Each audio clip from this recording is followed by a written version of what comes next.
Teugels. Van Imst qui rate un premier tir, il reprend tout de même le ballon. Un tir très appuyé tout de même, qui passe à quelques centimètres des buts extrêmement délicates au cours de ce match très important qu'on entre là pour le championnat d'Europe des Nations. Les Français qui vont jouer avec beaucoup de sang-froid au début de la rencontre, et Jean-Marc Guillot qui a ici une très belle occasion d'ouvrir la marque. À la 4e minute de jeu, il se présente pratiquement seul devant le gardien Christian Piot qui est bien sorti.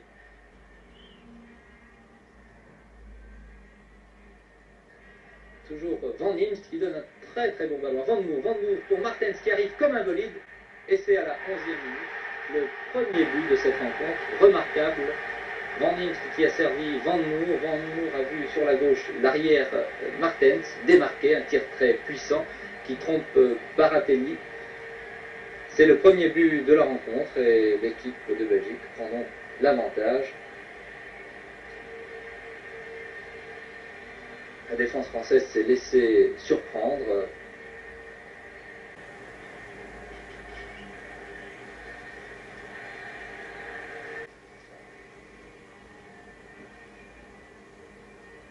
Bracci, Jean-Noël Luc pour Guillou. Guillou qui donne à son capitaine. Guillou n'est pas attaqué pour l'instant. Très bonne ouverture pour Christian Coste qui part à la limite de hors-jeu. Regardez bien Coste, du pied gauche. Peut tromper Piot, le gardien belge, et c'est l'égalisation à la 16e minute de jeu. Vous voyez donc la réaction de l'équipe de France qui, après ce but de retard, n'a pas du tout fléchi, elle a su réagir. Et ce but de Coste, que l'on peut surnommer Monsieur un but par match, puisque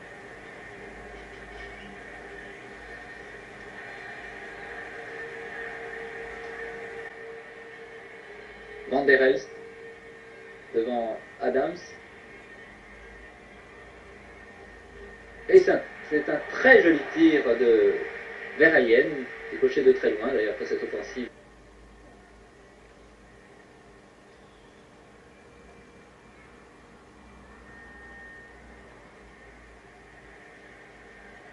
On tarde un petit peu à dégager dans l'équipe de France.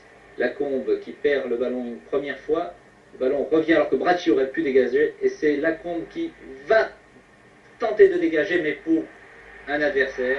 Et c'est le deuxième but. Le deuxième but pour l'équipe de Belgique, but réussi par Van der Elst, l'ailier droit. Un très joli but d'ailleurs. Là, on peut dire que la défense française, et Bernard Lacombe en particulier, n'a pas été très heureux. Bracci également aurait pu dégager au lieu de remettre le ballon derrière lui. Dans ces conditions, alors qu'il reste un quart d'heure à jouer, il faut... il n'a peut-être pas été très aidé par son milieu de terrain. Vous voyez, Adams, qui a peut-être hésité, et c'est encore une fois Teugels, l'ailier, qui a une fort belle occasion, mais vous voyez son tir. Coste au milieu de 3 joueurs belges. Huck, encore lui. Et Baratelli, regardez la sortie de Baratelli.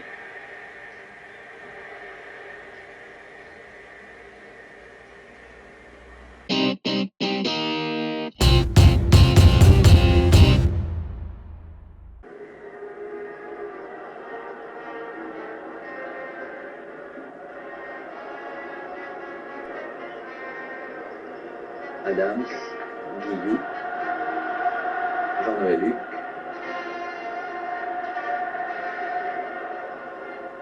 Henri Michel, le Nantais,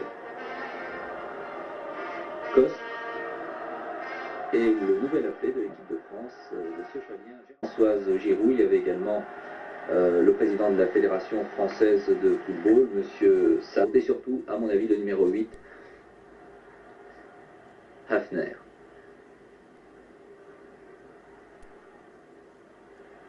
Un tir superbe sur l'un des montants. Bertrand Demann a accompagné le ballon, pensant peut-être qu'il allait sortir, mais c'est précisément en action. On pouvait s'attendre, après la performance de Saint-Étienne, justement, à ce que Stefan Kovacs sélectionne d'autres joueurs. Regardez cette occasion manquée par Gérard Soler, d'extrême justesse, vraiment il y a eu un réflexe heureux, on peut le dire, du gardien. Ils avaient tout de même beaucoup de travail. Encore une occasion, une faute, mais l'arbitre a fort bien laissé jouer. Jean-Noël Huc qui centre. Y a-t-il faute sur Coste? Regardez bien, nous revoyons cette action.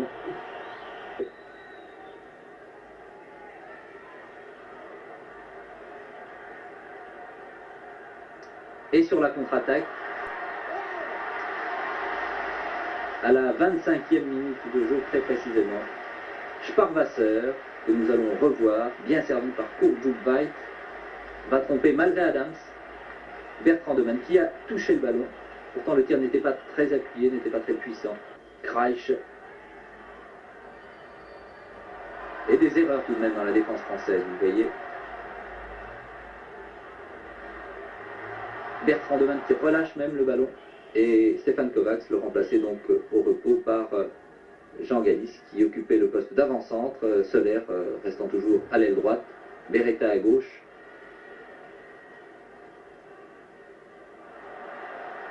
Höfner, encore lui, efface l'arrière Jodard et la très belle reprise que nous allons revoir de Kreich permet aux Allemands de mener 2-0.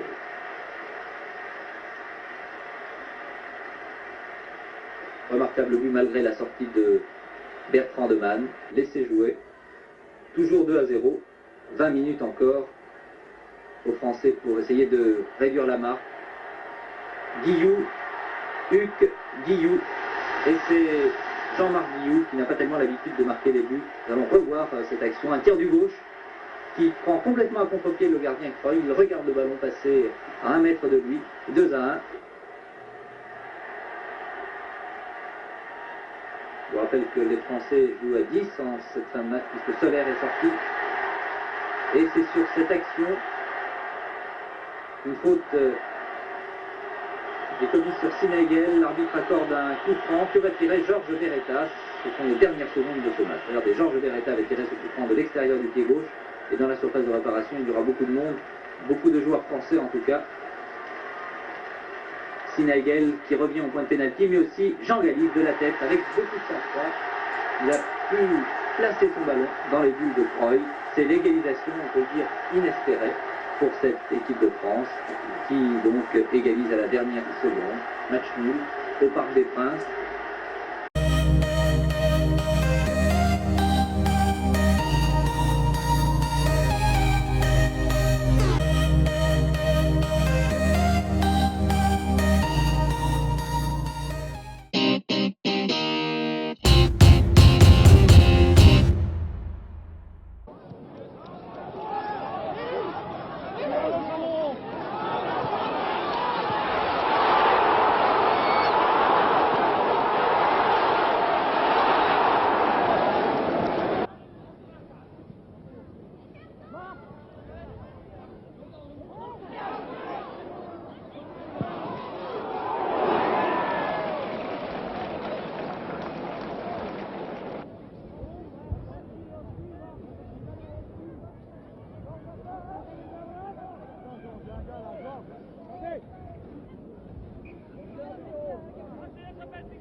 Godarsson, numéro 9, et Algrimson, le numéro 8.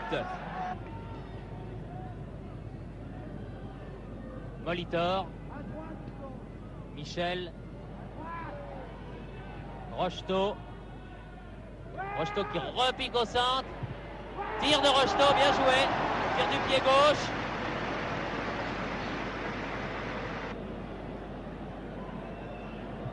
Plein de culot ce petit Rocheteau.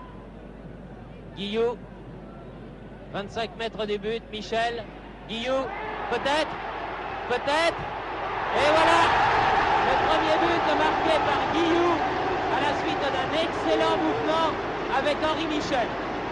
Oui, c'est sûrement le but qui va décontracter l'équipe de France, mais vraiment un exploit technique de Guillou. Je ne sais pas si nous allons pouvoir le revoir au ralenti. Il a fait un beau but, ma foi, signé Jean-Marc Guillou. Et l'équipe de France est repartie maintenant. Je oh, je ne sais pas comment ce but n'a pas pu être marqué, car c'était remarquablement... Leur passait un 8-0 sonore, ici même à Nantes. Eh bien, ils ont bien progressé au point de battre la RDA. Huc de la tête pour Molitor qui tente leur tournée. Aymon qui arrive comme un boulet de canon. Aymon. Vinson. Leifson. Leifson en position d'ailier gauche, toujours malgré son numéro 7. Oh! Et il fallait la toucher, Dominique Baratelli. Bracci. Aymon. Guillou, Aymon, Guillou, devant le but, Guillou, tire, oh là là, lucarne superbe, une lucarne magistrale, et bien le voilà, le deuxième but tant attendu, sur une action menée par Aymon, et je crois que l'on pourra lire demain dans la presse, Guillou, le sauveur. Resterait quand même sur l'estomac, mais là c'est un manque de réussite, c'est certain, notamment sur les actions Michel Berdol. Parfois un peu de maladresse en ce qui concerne Aymon, mais vous savez, dans le feu de l'action, c'est parfois bien difficile. En tout cas, les Français sont beaucoup mieux depuis ce deuxième but, jouent plus décontractés. Peut-être Berdol là. Et voilà le troisième but. Il le méritait. Et sur une bonne action, Raymond Domenech, Rocheteau, et sur une faute aussi de la défense islandaise, Berdol est venu marquer.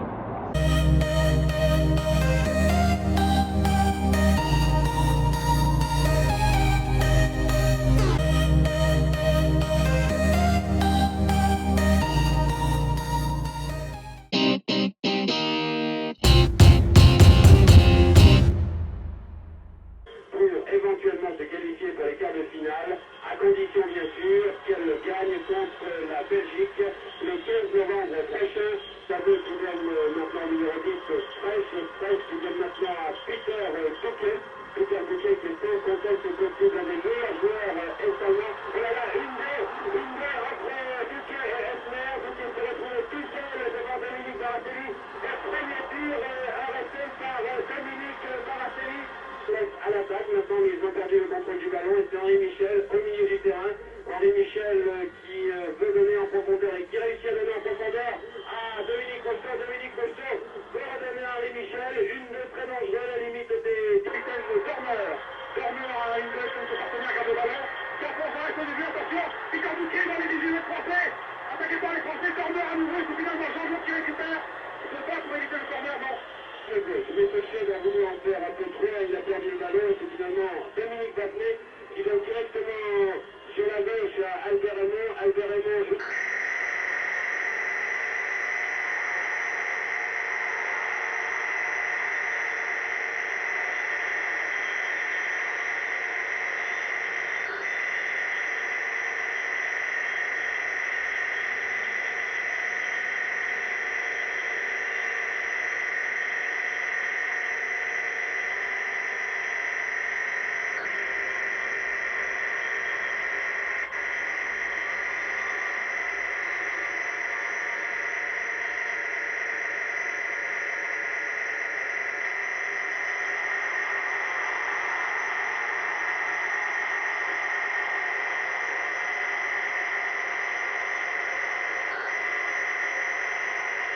quelques minutes, c'est le numéro 10.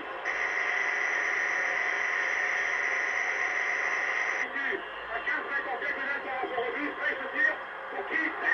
Et Patrick qui repousse, attention, Baratelli sur sa ligne, voilà. C'était un tir, cette fois-ci de Weissman qui semblait, et de Locke qui joue, attention, Bracci, oh là là, attention, violent, sans français, heureusement qu'il est maladroit, on se maintenant là-bas, en position de l'aile gauche.